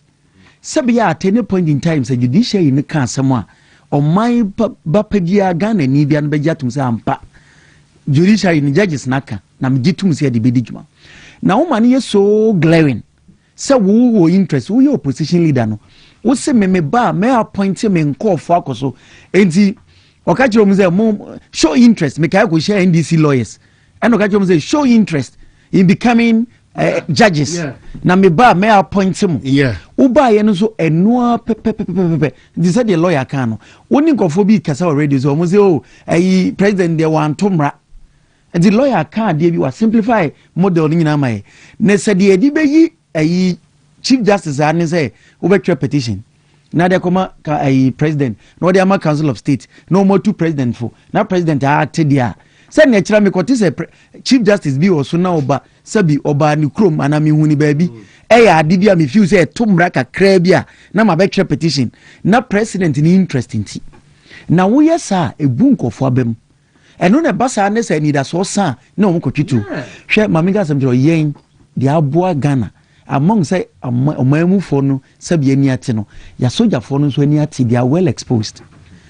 Oh, omo ye elite sabi yenya akrachefo ene Ghana sojafo no omo suande ekọ animu they are well exposed and no na ama saa nneoma no so ate enna president Kufo bae no obehye bibiase o hyase se wo hwe asojafo ni eti sabi se asojafo no so omo to omo nti apart from omo core mandate na omo no edidi dwuma so bebo oman defense bebo oman no ho ban no saa nneoma no mo ni nyew na ka titibra bi mu a enka de ekokoko no nko betwe yaso.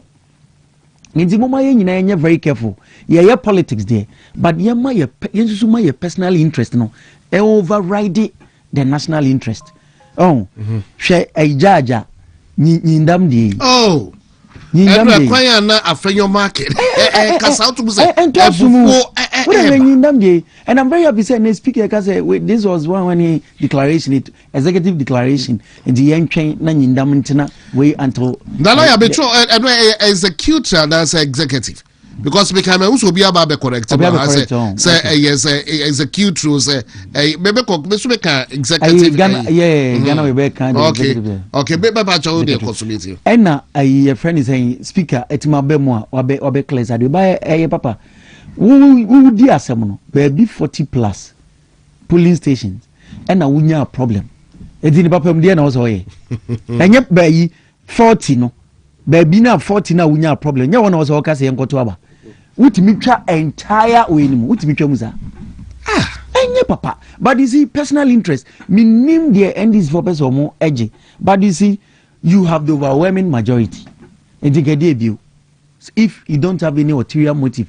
say obeye at the papa at the boni bia so they say na judge say amount transfer amount sa akonya no and you buy your transfer judges across Ghana and when you come but you say 49 one crime hey 49 no oh really that's it and now bibinti ya transfer na the case na beto anim and this is the time to reward your paymasters but Ghana no kwan wa and we a judge cry I was so very careful lawyer mbacho I high court judges no omo call retirement I'm 60 appeal no mo 70 I'm 70 so they say edi wo ho a wo kwan wa te was so very very very careful now we making sure say on mine interest and we be yan na nu nti mamenya a bit political because me a political person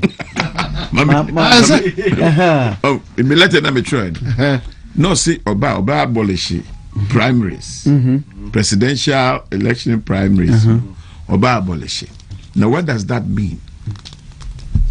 It's a competition between people in parties as a key you abano he will abolish it Fantastic for education. What should the NDC for year? And that's only ho. A month for review. Or mobile, this is their second budget. First budget, no. I'm a minority. I can be a young, we are discussing here. And never be broken on budget no more for any Nijuma. Ghana for no, I say, you're 2 above for first year, no. Yen, I am joy. Yes, you are new. And a few say, share acquiring your first budget or more budget 13.8 billion. Mommy says, acquiring the dozen here you are. Oma Vanyashi. I can your mom can want some in acquisition. And the budget we are a month for resource. Open so share a crowd Kumasi Express Road here, show Madi Nimoa. Mongo share from 2012 to 2016, the number of times that Accra Kumasi routes are appear. And so far as a BBR budget doesn't mean say a dibidijuma. A month for a budget so but for the optics, for the beauty of the text. And then you could cut the soda and not be a celebration. I mean, so unfortunate. A short cutting, no, be achievement. And nunti and the MPP for was a year reorganization. Mr. Yampeni for share, especially Ashanti region, the heartbeat of the region. Mr. Penifoni Bia, Impenia bi bombo mohono. Moody president, Moody vice president, Moody one, no. And Krainu Kumasi, it is not significantly different. Mumamo presence, yem feeling of presence wa. Namun Shasema Asantima in Philly radios, mun take charge of this radio communication. Yehumo more engaging communities, no. Now yehumo, I bet you say 2028 Asantiman, ya revive Asantimana. We are moving forward.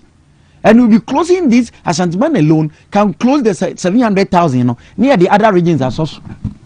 Now you're moving forward. More Kwaku, more on crime. And to manage Chairman Coca, Debia Oye. They were free even the Kumasi enclave. And in the peripheral constituencies. Last 2 weeks about my constituency, Ebe Dijuma. Going forward, Nama Kasa Michelle Wade, the one we need to add. The reason we have come is unity. Because we need unified fronts. And that is why I am campaigning for Dr. Brian Champon. Because Shediano Papa Penny party what the penny what some common because momo no penny for and crano be okay kakobasa obi so beka so amodin ana dabi amodin no nimnira amodin nimnira it only say amodin so responding in a way because penny for say akutie nimnira it is an common kranko an kan I don't want to because when penny for akoko wie omo it ko munyan man krano nye na komo sisi because who penny no who does the damage control but nka branch be ne kokan ye dia na nka penny wo be damage control no na asem na weaker but se penny no ka na asem na sai kra ye nya obi be damage control at this crucial moment but lawyer we be say me labor then say ma kan lawyer obi am obi dia obi to be jima that is it enti wa modi but me say the one modi din no enso abebu aminim say wanya bia kan because enya wi obu okan asem na enya wo nya me enti mfa ye ho say ebebu but the onu so gi tum say ye onu ano onu so abu so na ni nyina no emwa so at this crucial moment that's why yes omo nipa 5 na April obia you better than the 80 say in this for the neighbor MPP mu nipa 5 na April obia you better than the 80 say NDC for no edini beba no nti ye how ni say ye campaign kad ye nipa ni betima ye say Dr. Bernard Champon say maburu ni so mo pa adwuma ye onu so da bia adwuma o Ghana ha ma sabi obia ni tua say obia adwuma enti ye wa ni ye kan ni esre we delegate at this crucial moment we need a unifier enti ye catch am say o money monhwe Dr. Beneja because we see twan we see mo anto ama minipa mento aba we see mo anto ama mento abadia then you need a unifier who can come in the middle and bring all of them on board enti na Nyankopon cross strategically we yi 1 na we yi 3 was say Dr. Beneja Champon better 2 so you can magnate or connect all of them. That's also which reason. Where you want, where you play, and what you say? Some of you bet me a chew money about on board. No, dear mark, yeah, course, as person so. And to the American say, young penny for no. In fact, and the woman, you see, I did because when NDC, Mamenka something, and I know they are fact. NDC for by first 2 quarters no common fan abam a sustain MPP time the entire 8 years now MCs need DCs and this way no omo fanye project bia omo nye project omo call committee na minim so hunu ya meme district assembly municipal say MC ni call no ono adwuma ono abo awuku ye police station kika ye nyina ye the MPP for ye I don't know no kan say why na uba mayi ho na the same the echo so other way but so budget for 2 quarters and a huge ebinom de echo 8 million Ghana cedis 7 million Ghana cedis and now mo de nam na fan clubs patrons fan club e wo district oni na mo na ye patron common fund mo de ye no and now mo insurance so mo na ma no mo de bo afore obi timi ba sorry o kan ya no yi no aka say yen endis for the yen come o kan ya na yi and I am saying this with evidence because it happened in my church. But just say, now this is the danger. All fanya project B, but Ghana no, and Gen Z, yenianum Gen Z phony B. Yane mutuo special no ya yomude. Enti MC no fan ko si school dan, on fan si hospital, on fan ngu akwan so even though drip project no ayi machines no, on fan ye. But what the your friend is a Sunday special moko keep fit no de mako di mutu no more body girls boys there is this likelihood NDC MCs ni DCs no more you omo a science a ha nyo stronghold into no 2028 omo na likely say ombe mo aba your friend is saying parliamentary candidate this is the danger a science omo fa Gen Z's no omo nya project bia o na omudi mutuo special omudi na ye bi na mo akoye ne franka mo akoye ne na mo onya hwe ene kokoye hwe tokure da ho enso so omo betu adi nachi na obeye parliamentary candidate on wini but obegu ani ase obe say vote enunti na sa wo ye MP wo ye party pania se say nkran adwuma no parliament adwuma no ho hia mo bo aye de but e wo be hia say wo be ma na ye ntintia se bia anya hwe no common fan no wo hye wo na dia match omu kama na dia omu ye na hwe de Sunday special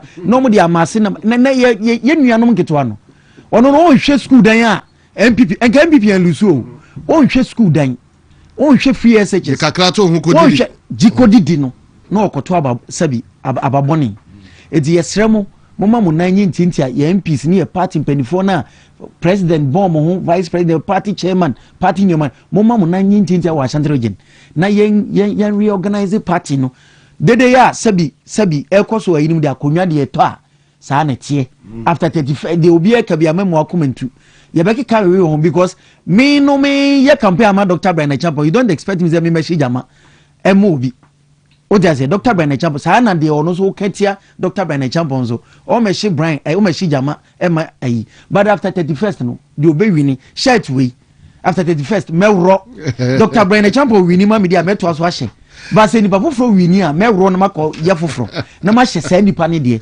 because ye sum aboa osono ye nsum nipa any individual in the party and nothing yesre no wudi obi echi a enkan de ebe se party because we have a long way to go and we want the party's victory not individual victory. Well said and as spoken Dr. Simon Boatin and what's it I have few moments now yeah sorry that Nkansah a year Jackson University College Nkansah a year Jackson University College and Mount Ene Eyumre Misro so pedachi papa dachi be ye and they we are see a tiwono said we are so kodo junior nimdie now so would ye be ewa brabunum into Jackson University College omo ene beboa ma wenya sa dachi papa no na fa hunjime omo Bachelor of Education program no beto be the one be 1 year postgraduate diploma in education and a master's program in guidance and counseling afe educational leadership and management English maths and early grade ubeto be akọ Jackson University College no Kwaku suyani nyina bi ewo wasi applicants ubeto me akɔ school mu anaasɛ ɔbɛ enroll na wakɔ akɔyɛ degree programs ɛwɔ hɔ nti degree holders nso no wobɛtumi advance no wakɔ anim akɔ akɔyɛ masters programs. All programs are delivered through our convenient distance learning model and online. Our tuition fee payments are also flexible. SUSU-like payment is allowed. Now, said ye if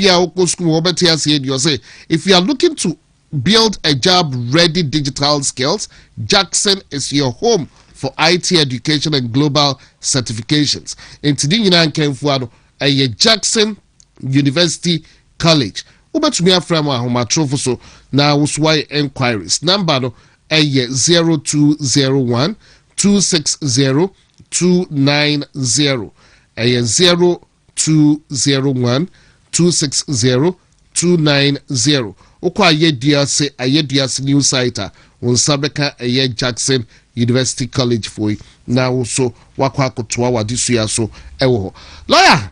Yeah, sorry, Jumadi no so na day ena obepese odebeka we bia makwanya na mai na obeka day na obepese ubere. Okay, I said beka about a flags of a year. Yeah.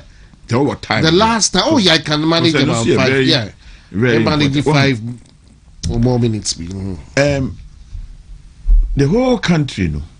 What the idea man for a year production or inventing your money because obi betonti. And if you human capital, that is the amount of people in a country, almost talk nyoma, obeto diane, obeto atade, obeto kwai, obe shepabwa, obe yewe the draw, and in nyoma, and in a man for produce. San nyoma said a bear, omobeto. If I bring in the idea, I say, obema wa a part of the production, we are watama. Into we production, we are near Tombiama, and in a human capital. Yes, again, you obey 30 million for a human capital. To where foreign agents be person mobile far or mobile capture say human capital, ye trade. Omedi moba, omedi and I say a debate more. Shops more the around the near you know, Kwamoto Kutu, banana, you know, Muton be wo. Now, you are members of the WTO. WTO, let's say, so your mamma, Namis Mayama. Now you are around, and if only you would trade. I am you know, my specific one example textile. Grey Baft near international prize, for Grey Baft, the idea textile. You were ink in a dino, you did shimon, and also you won a prize. Ahumano, you won a prize. A year starch near you know, you won a prize. It will be quantify the international value of 12 pieces of a wax print no more.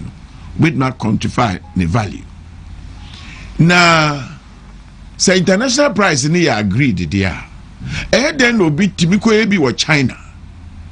No differ plane. Tia custom duty. No the back room her. A transport to Ebertoni cheaper since the air of room has seen.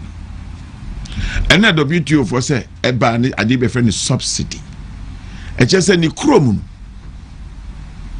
government, you know, a subsidize you. The purpose for it is to come and take the trade.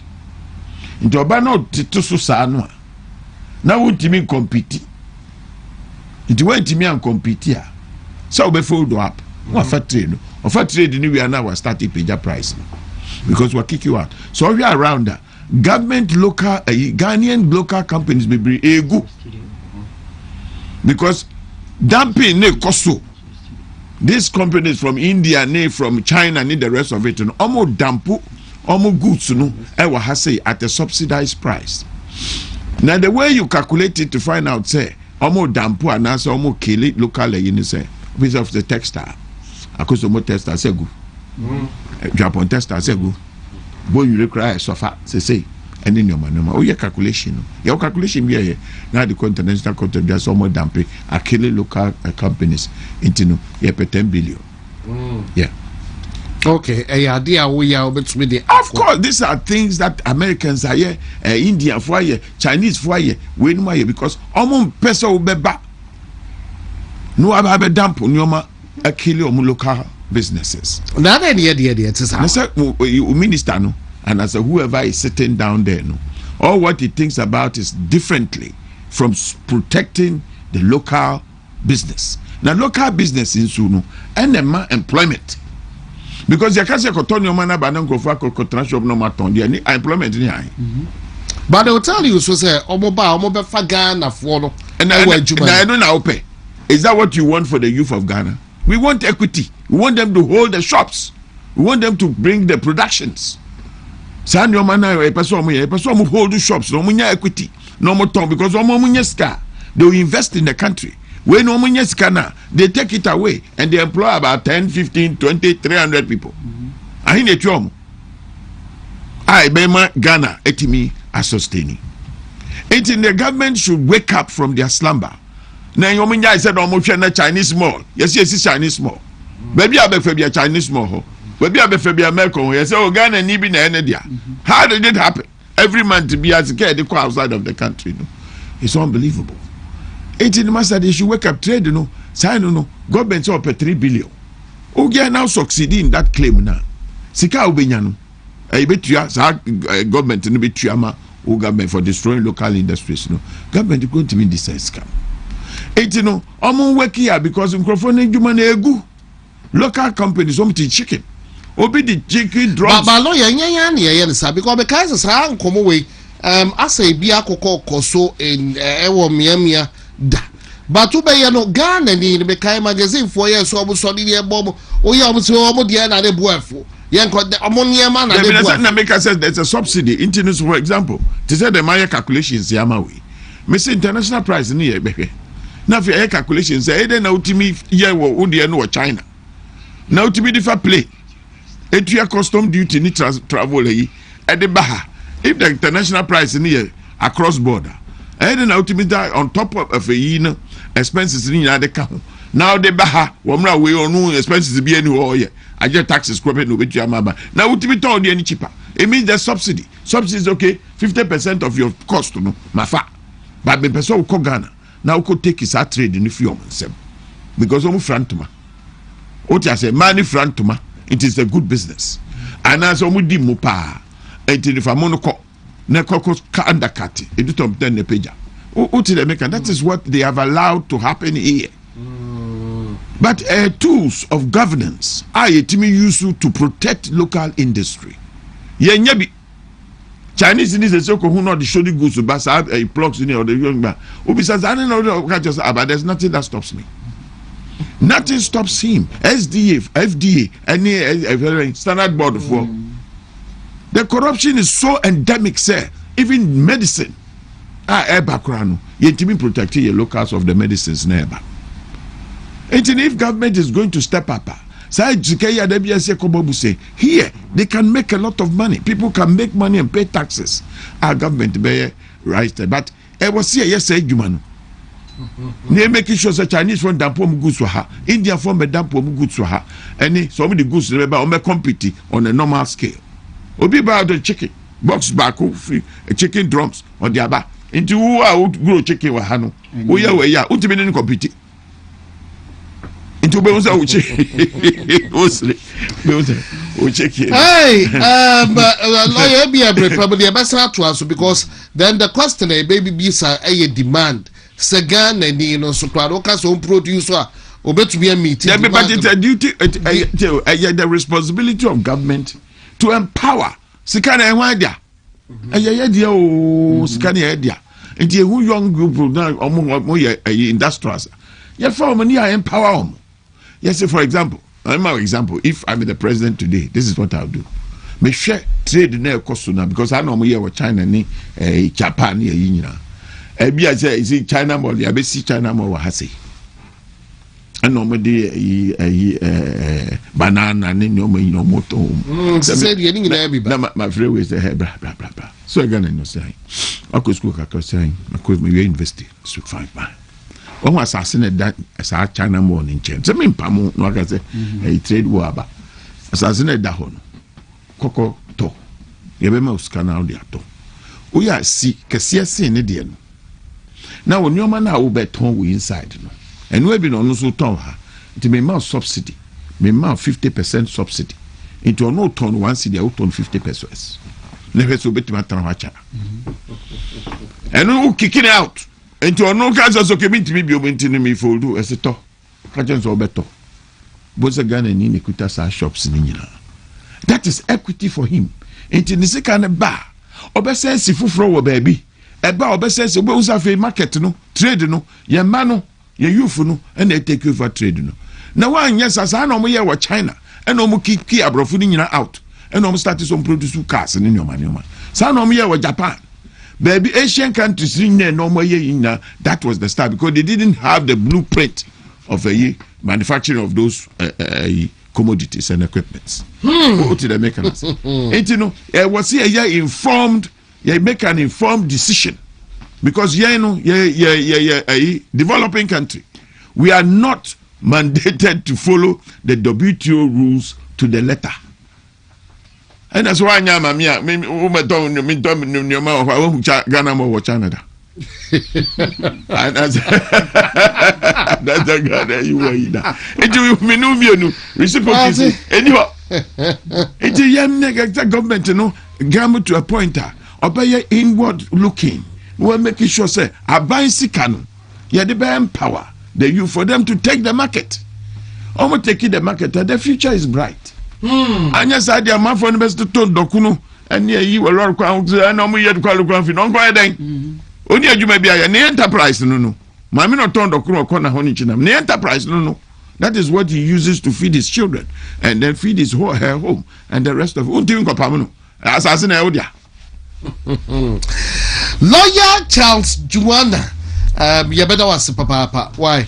Some my men finishing me cathedral. Oh, lawyer said cathedral.